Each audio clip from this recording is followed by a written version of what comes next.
Hello,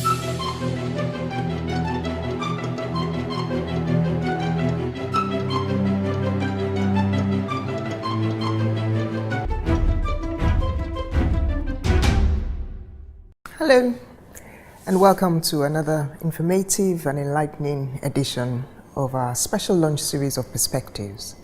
Today our topic is traveling light. Some of you may wonder, what exactly does that mean? Africans are not known to travel light. We typically travel with a bag full of money because we carry a lot of cash. And this has been an issue that governments in recent times across Africa have focused on dealing with, trying to reduce the amount of cash in circulation using electronic payments. And there are many benefits, whether on a national level, on a state level, on an institutional or corporate level, or indeed on an individual level. These benefits span across national and personal security, increased convenience, acceleration of trade and commerce, instant increased velocity of money, several benefits. Some of them famed, some of them we've started to see. To discuss this issue with me on a broader and more insightful level is somebody who's got a lot of insights and quite a lot of experience, both present and past, in the whole financial systems and with particular regard to e-payment systems. I'd like to welcome our guest for today, Mrs. Christabel Onyejekwe. Thank you very much, Christabel. Thank you, Dora. Thank you for joining us. Christabel is currently the Executive Director in the Nigerian InterBank Settlement System, NIBSS Limited. She's the Executive Director in charge of business development. She has the task of making the Cashless Nigeria initiative work. Christabel, before that, had a long career, successful career in banking, occupying executive management positions in the banking industry in Nigeria. So she's very well versed, very well equipped to shed light to us on this topic. So my first question for you, Christabel, is what exactly does Cashless Nigeria mean? And what role does NIBSS play in making this happen? Okay. I have to thank you first and foremost for that wonderful introduction. Or more importantly, to thank you for partnering with us on the Web3 initiative, Web TV initiative, and well, to the question, what is cashless? I guess putting light is cashless or cashlight, as is used in some parlance, is simply about the federal government initiative, which is to propel Nigeria as one of the foremost 20 economies in the year 2020. So the guidelines is on the FS 2020, wherein in collaboration with Central Bank, we're promoting Nigeria as a foremost country and thereby having an efficient payment system. That therefore means that, just like you mentioned, the system of Africans or Nigerian carrying too much cash about should be reduced in the future. 2020 is just about 7 years away. Are we ready for it? So that's why the initiative is very true today. Excellent. So that's the question. Are we ready for it? What kind of initiatives has NIBSS been involved in trying to promote this Cashless Nigeria initiatives, and what level of success would you say has been recorded so far? Okay, it's a very early beginnings. We will say first our role as NIBSS, where they share services infrastructure for the financial sector. And clearly, by so doing, we are responsible for the interoperability and interconnectivity of all the channels in the country, and that will include all the POSs, point of sale devices. You have the ATMs, you have the web, that's internet, mobile, which is the future, and of course there's checks. So it's not about cashless. If you do checks too, that to us represent cashless. So for us, that is our role. And to ensure that it's seamless, it's efficient, that's exactly what we're doing. Now, maybe the challenges, there are quite a number. Mostly from the telecommunications point of view, we have so much challenge because you want to deal with the connectivity of certain networks. Here we're collaborating as we speak with the Ministry of Communication The minister has been very supportive. And again, the NCC have been quite supportive. So for now, we say there are several challenges, but we're getting around them. Okay, one of the challenges perhaps that has been in the media a lot is around fraud and security. So we see the statistics showing us that the volume of e-payment transactions are increasing, but we also see the statistics showing us that the volume of fraud is increasing. You know, what kind of response does NIBSS have to address this? Okay, I would not say it's because of electronic payments that fraud is increasing. Actually, we want to see that currently with most internal control systems of some banks. Let's put it that way. You have situation whereby there's been collusion of staff, and so a very weak risk framework that exists in certain banks have caused this. But back to e-payment, yes, to be candid, the money is going to move from the bank branches to the electronic channels. So there is the apparent fear about security. Today, NIBSS has put forward an anti-fraud portal, which means that stakeholders, banks, can report their fraud attempts or actual fraud on a system. Again, today we are promoting or launching an anti-fraud solution for the industry, which will attempt to track and trap all transactions on every card, every Nigeria card used anywhere in the world. So by so doing, we can actually begin to predict some patterns in the usage of cards and being able to stop any attempt at any fraud. This is our promise to the industry, and we're working towards it. Okay, so you mentioned cards, which is interesting. I'm aware that NIBSS has gone to the extent of becoming certified to the Payment Card Industry Data Security Standard, which is commendable. Yes. Are you also going to be insisting that all the people who, you know, are related with your network, who are connected with you, are also certified so that that chain is strengthened? Sure. I think I will stay again. Let me quickly say thank you to Digital Jaws. You've been very helpful. Actually, you assisted us on a very fast track process of achieving our PCI-DSS certificate.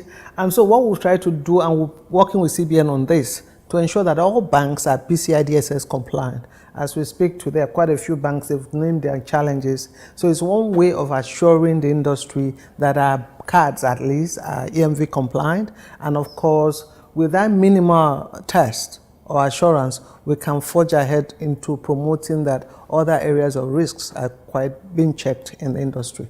So for sure, we play in that field, yes. Okay, that's good. Yes. I mean, we know that cashless Lagos has come to be a reality. We've seen quite a high level of adoption, and I know that that trend is moving to other parts of the country. Yes. What kind of resistance have you observed so far? You know, is it different from what you encountered in Lagos? And what measures are you taking to counter that resistance? The major resistance is actually an awareness thing. A lot of Nigerians still hold very nicely to their cash, and they're more assured about cash than anything else. And you can say that that fear of assuming I give you my cash, how am I sure I would get it back? So the fear is there. So now talking about the other states, incidentally, I was privileged to be on a tour to one of the states, Abia State precisely, with the Deputy Governor of CBN, Mr. Tunde Lemo. And the idea was to go and sensitize the governor of the cashless having moved to other parts of Nigeria. And you find that for those promotions that we try to do, we have roadshows currently going on in all the states. The idea is to create awareness. If you realize that what happened with the telecom adoption is that the minute the Nigerians began to feel very comfortable with using telephones, everybody went on air. So the same thing, we're believing that with short time, assuming they realize there's more for them, like it's going to reduce their cost of business, it's going to be cheaper for them to do business, it's almost risk-free as it is, it's more efficient, and then again it curbs fraud, corruption. I'm sure the adoption will be higher, so clearly the fear will be reduced as we progress.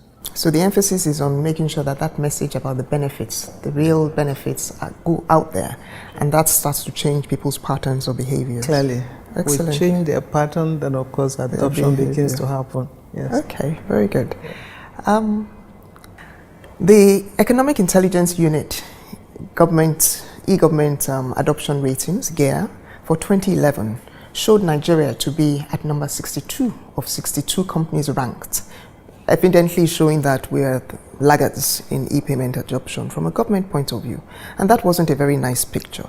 But given what you've told us now, you've told us about quite a lot of developments, quite a lot of increase in adoption, and it looks like the picture is beginning to change. If they were to conduct another survey, 2013, 2014, what kind of guess will you hazard on where Nigeria will be? I'll try to build a scenario around that question. Okay. As of last year, precisely about this time last year, we had just about 5,000, so to speak, active terminals. Today, we have about 40,000 active terminals. That's a number, that's a jump. So, and again, to begin to talk about adoption or successes, that's 2012, and you're talking about a 2011 report. Yes. So again, if you fast forward, you want to look at how we're going to translate in the next 7 years. To our mind, we will have reduced cash by at least 20% or 30%, if you may put that way. Okay. That is saying that a lot of people would have been leaving the cash and using the electronic channels. Right. And this, again, we think it will be fast-tracked by a lot of initiatives. First and foremost will be that of the mobile. I might just digress a bit on how we're going to actualize that. Yes. You find that today there are POSs, that's the POSs. We have barely 110,000 terminals that are deployed and connected to NIBSS today. Okay. Now, with just about 40,000 active. Now, what we plan to do is that those devices will not answer the question about e-payment adoption for 168 million Nigerians. So the only way it can happen is if we introduce other devices. Currently, we're certifying POSs. Right. We're actually certifying MPOSs, that is mobile POSs. Yeah. And then again, we're working with the mobile payment operators in Nigeria. There are 18 of them as certified by CBN. And the idea is to have them integrated into NIBSS. What will happen is that the mobile phone becomes another device of payment. Today, you can do wallet-to-wallet payment from one mobile payment to the other. You can do from mobile to your bank. So increasingly, people will be comfortable to pay their bills, to make their payments with the phone. So again, to look at it about Nigeria, I don't know, the rating, is about 168 million people, million people. Yes. So you imagine to be able to get off that list in a hurry. I can almost say the FS 2020, we should be as one of those economies that can say we'll leapfrog into about the 30 position. And that for me will be brilliant if everything, all the initiatives we are putting in place do work. With the collaboration of everybody. The collaboration of all is very important. Yes. That's a hopeful picture you've painted for us. What does the future hold? So if we do attain 30% increments, we actually find ourselves in a society where cash is used much less and we're adopting e-payment channels effectively.